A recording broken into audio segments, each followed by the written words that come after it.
ఎక్కడైతే వాక్యం ఉంటుందో అక్కడ సైతాన్ యొక్క కార్యకలాపాలకు చోటుండదు. కాబట్టి దావీదు సెలవిచ్చాడు, పాపము చేయకున్నట్లు నా హృదయంలో నీ వాక్యాన్ని ఉంచుకున్నాను.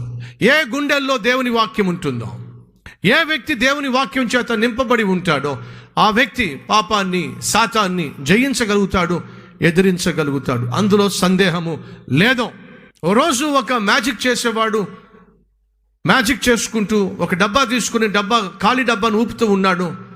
వాళ్ళు చూపించాడు, ఈ ఖాళీ డబ్బాలో ఏమైనా ఉందా అని అడిగితే ఏమీ లేదని చెప్పన్నారు. ఆ ఖాళీ డబ్బా ఊపాడు. ఆ తర్వాత మళ్ళీ ఊపిలా అనేసరికి ఆ ఖాళీ డబ్బాలో డబ్బులు వచ్చేసినాయి. అందరూ ఆశ్చర్యపోయారు. ఎంత అద్భుతమైనటువంటి మాయ, ఎంత అద్భుతమైనటువంటి మ్యాజిక్ అని చెప్పి ఖాళీ డబ్బాలో డబ్బులు తీసుకొస్తున్నాడే అని చెప్పి అతడు చేసే మాయకు, మంత్రాలకు అక్కడ వాళ్ళందరూ కూడా చాలా ఇంప్రెస్ అయిపోయారు. ఈ మాయలన్నీ చేసిన తర్వాత చివరిని మళ్ళీ ఏం చేస్తారు చెప్పండి? ఆ ట్రైన్లో ప్రయాణం చేస్తూ ఇలాంటి మ్యాజిక్లు చేస్తూ ఆ తర్వాత ఏం చేస్తారు చెప్పండి? అయ్యా చూశారుగా నా మ్యాజిక్ చూశారుగా, 10 రూపాయలు ఇవ్వండి, 5 రూపాయలు ఇవ్వండి అడుక్కుంటాడు. మళ్ళీ ఖాళీ డబ్బాలో డబ్బులు పుట్టించేవాడు మళ్ళీ అడుక్కో అవసరం ఉందండి, వాడు డబ్బులు పుట్టించచ్చు కదా. అది కేవలం కొంత సమయం మాత్రం పనిచేసేటటువంటి ఆ మ్యాజిక్, మాయ. అలా అందరినీ మాయ చేస్తూ మభ్యపరుస్తూ ఉన్న సమయంలో చాలామంది వాడు చేస్తున్న మాయ చూసి, మ్యాజిక్ చూసి చాలా ఇంప్రెస్ అయిపోయారు. పక్క భోగికి వెళ్ళారు. అలాగే మ్యాజిక్ చేస్తున్నాడు, మాయ చేస్తున్నాడు. అందరూ కూడబడ్డారు. ఆ భోగి నుంచి నెక్స్ట్ భోగి, నెక్స్ట్ భోగి నుంచి నెక్స్ట్ భోగికి వెళ్తున్నాడు.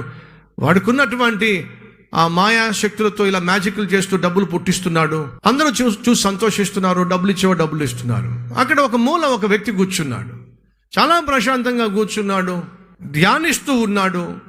ఆ భోగిలోకి వచ్చినటువంటి ఈ మాయ చేసేవాడు, మ్యాజిక్లు చేసేవాడు మళ్ళా ఖాళీ డబ్బా తీసుకొని ఊపటం మొదలుపెట్టి, ఎంత ఖాళీ డబ్బాను ఊపినా, ఎంత మంత్రాలు చదివినా అక్కడ ఆ మ్యాజిక్ పనిచేయటల్లా, ఆ మాయ, ఆ మంత్రాలు పనిచేయటల్లా.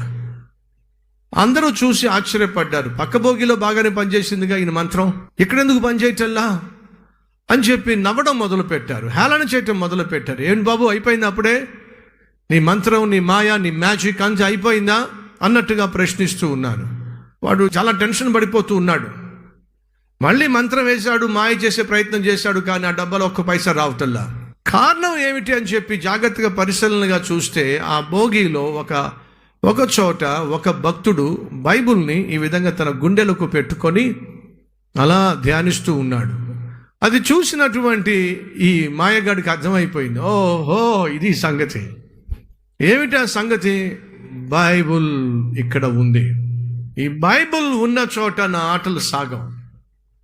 గబగబ వచ్చాడు, అక్కడున్న భక్తుడిని చూశాడు. ఆ భక్తుడు ఎవరో కాదు, సాధు సుందర్ సింగ్, అద్భుతమైన దైవజనుడు, వాక్యాన్ని ప్రేమించిన, వాక్యాన్ని బోధించిన గొప్ప సువార్థికుడు.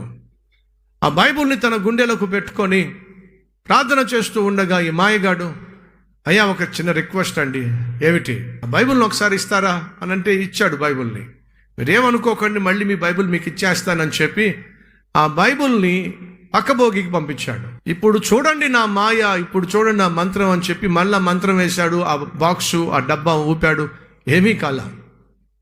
ఏమీ కావడం లేదేమిటి అని చెప్పి అక్కడున్న సాధు సుందర్ సింగ్ గారిని అడిగాడట, అయ్యా బైబుల్ని పక్కభోగికి పంపించాను, మీ దగ్గర ఆ బైబుల్కు సంబంధించిన ఏమైనా పత్రాలు కానీ, కరపత్రాలు కానీ, ఏమైనా చిన్న చిన్న పుస్తకాలు కానీ ఏమైనా ఉన్నాయా? ఎందుకని? ఆ వాక్యము ఉన్న చోట నా మాయా మంత్రాలు పనిచేయవయ్యా. అప్పుడు పాకెట్లో కరపత్రాలు ఉన్నాయి. పై పాకెట్లో, తన ప్యాంట్ పాకెట్లో కరపత్రాలు ఉంటే ఆ కరపత్రాలు తీశాడు.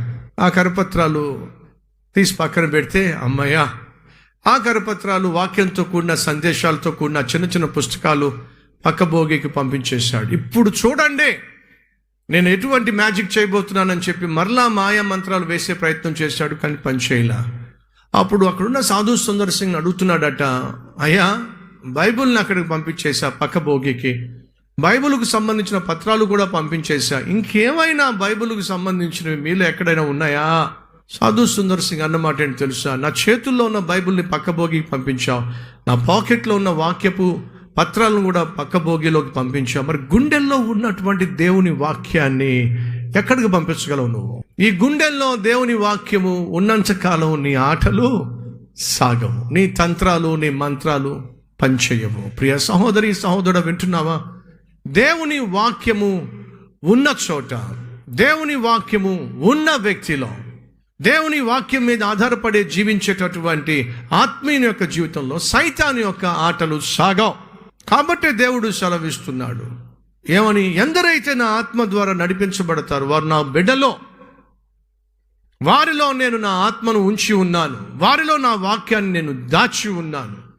ఏ గుండెల్లో అయితే యేసుక్రీస్తు ఉంటాడో ఆ గుండెల్లో క్రీస్తు వాక్యం కూడా నివసిస్తుంది. మర్చిపోకండి.